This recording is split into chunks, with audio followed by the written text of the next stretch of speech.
Philly, and then you go to college here in Atlanta. That's how you got down to Atlanta, or man, did you take your like DJ sense of Philly and bring it to Atlanta, or was you like trying to? Absolutely, I did. Yeah, and you know what's so funny, man? Like the year I went to Clark, for some reason, all these people from Philly end up going. Like they was like, oh, they go to Philly crew. So it was a bunch of kids running around with like Timbs. Like back then, only people from up north wore Timbs. Yeah. So you knew who the people from either New York or Philly were because and DC used to wear Timbs too. So you knew who the people were from the up north that they wore Timbs, and it was a lot of Philly. Man, we were deep my freshman year. And I didn't know any of them in high school. We just all ended up coming down to Philly. Coming down to Atlanta. It was just all these Philly. I don't know what it was. The Atlanta just had it was like the move. So came down, of course. And yeah, man, I ended up doing parties in freshman year. Instantly, they found out it was a DJ on campus. I was working. That was my job. That's how I made a living in college. Wow. And you were just doing each like party after party after party, and then you started connecting with other DJs. Like, did you connect with Drama and Don Cannon that way too? So my freshman year, somebody told me I lived on the third floor, 332. I still remember it, Brawley Hall, freshman year. They were like, yo, it's a DJ to live on the second floor. Somebody must have told him, yo, it's a DJ to live on the third floor.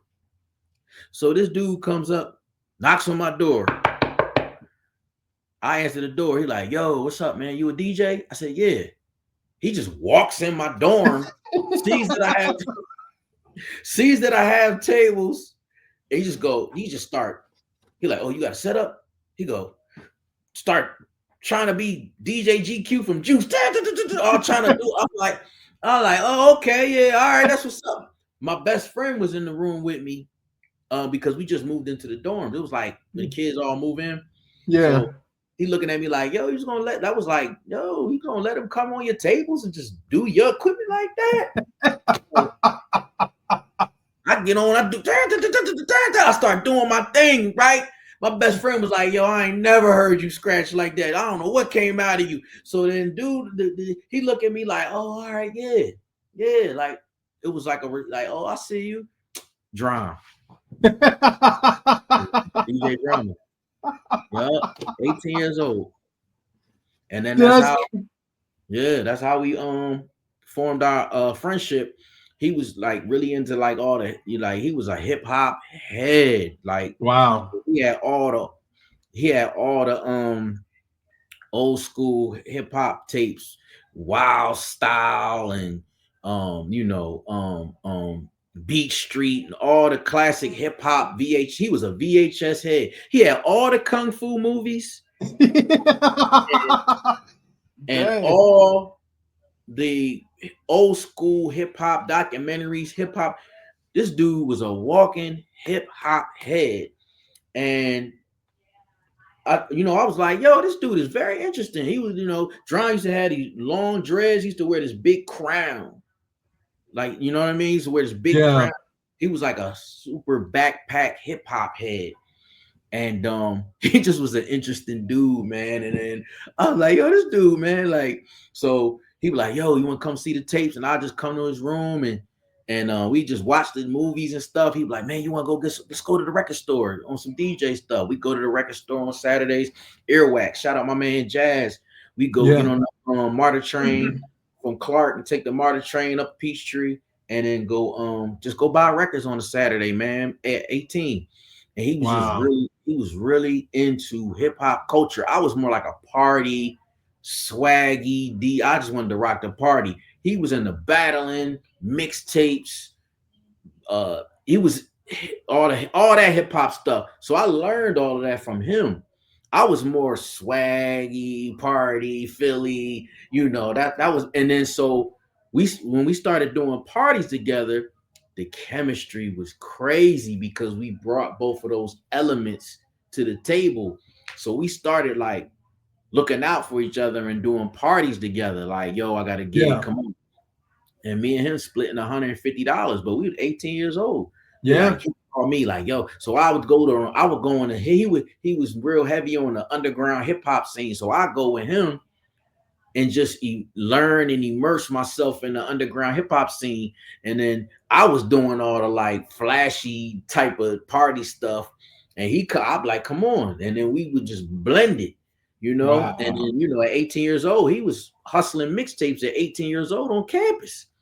I said, this dude is like a grown man. Like, I was, when I met Drum, I was like, yo, this dude really is going to be a professional DJ. I still wasn't convinced that that's what I was going to be when I was 18. I was like, I'm probably going to get a job in college and da-da-da. I met this dude. He really was convinced he's going to be I said, this dude really going to be a professional DJ. And then it's just like being around him, he gave me the confidence like, oh, I might do this too. Yeah. And then we just started doing parties together, man. And then I ended up interning at the radio station at the time. It was Hot 97.5.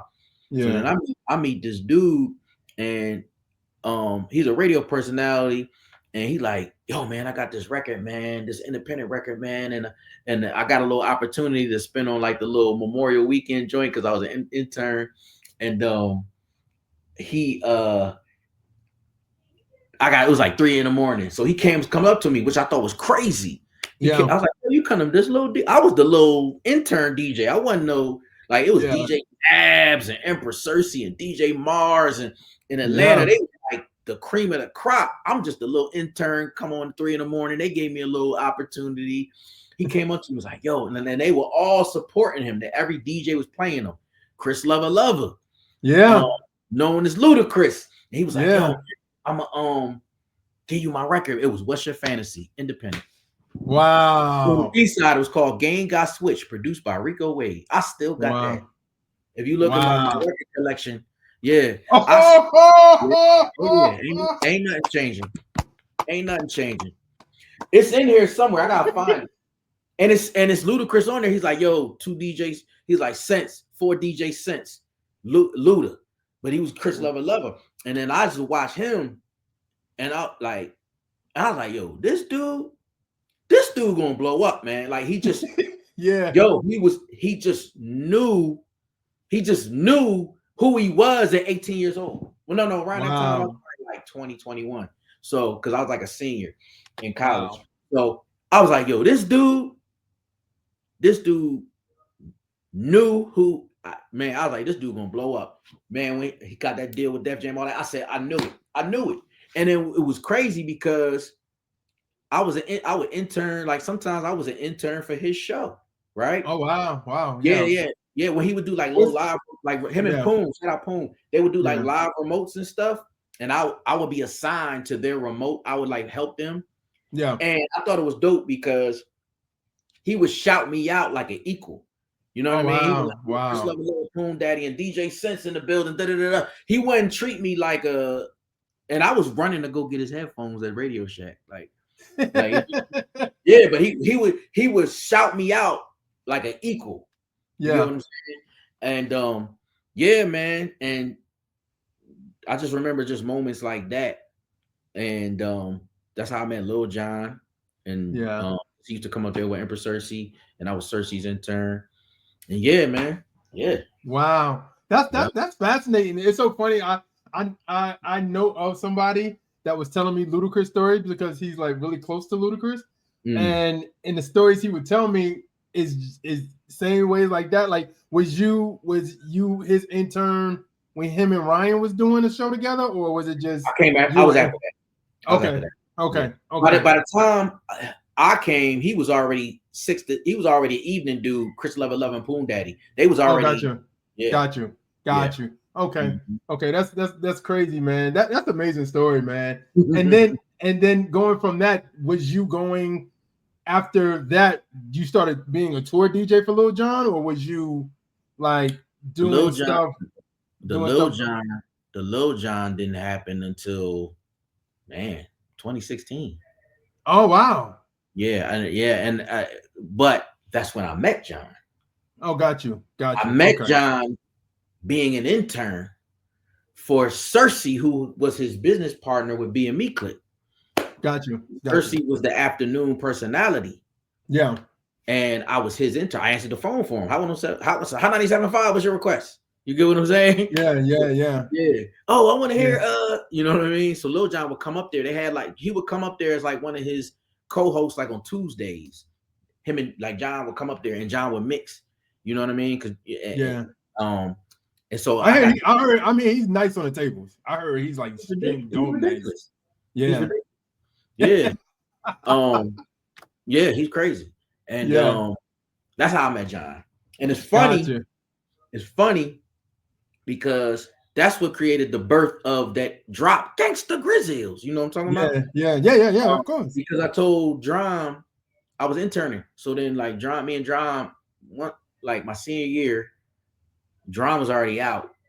Drum called me, was like, yo, because I wasn't want to live on campus anymore. He was like, yo, I found this duplex. And he was like, yo, why don't you just come move into the duplex with me? I said, all right, bet. Because we was peas in a pod. So I moved in with him. We had our own little apartment in the duplex. So I would still interning at the station. And one day I was like, Drum, man, come up to the station, come meet these people, you know? Yeah. And he was like, he came up in there, he came the day John was there. And I was like, yo, John, meet my man DJ Drama. So then John was like, yo, can you come do a drop? Host the tape. And he hosted the tape. And then he came over and he's like, hey, this your boy Lil Jon, and this is Gangsta Grillz. And that's how that happened. Wow. And cut it. But even backtracking even before that, Cersei came to me and was like, yo, I see what you and your boy DJ Drama doing. He used to call it the Young Guns. This is before affiliates. He's like, yo, next birthday bash, we're going to sell mixtapes at the tent in the birthday bash in Lakewood, right? Yeah. So he gave me $500 cash. And then, so I go back. I'm like, Drum, look, Empress Cersei gave me all this money. We got to put some mixtapes together. So then Drum's like, man, we got to put together something for Atlanta, for the city. I said, yeah. And he was like, man, we got to come up with a name. We sitting there. He like, Grillz, Gangsta Grillz. I said, that's it right there. Wow. Yep. Wow. Yep. So then, like, right after that is when I introduced him to Lil Jon, because I think John did like the next tape after the first one that we did together for the birthday bash. And then he has John to come host it. And that's how that drop came.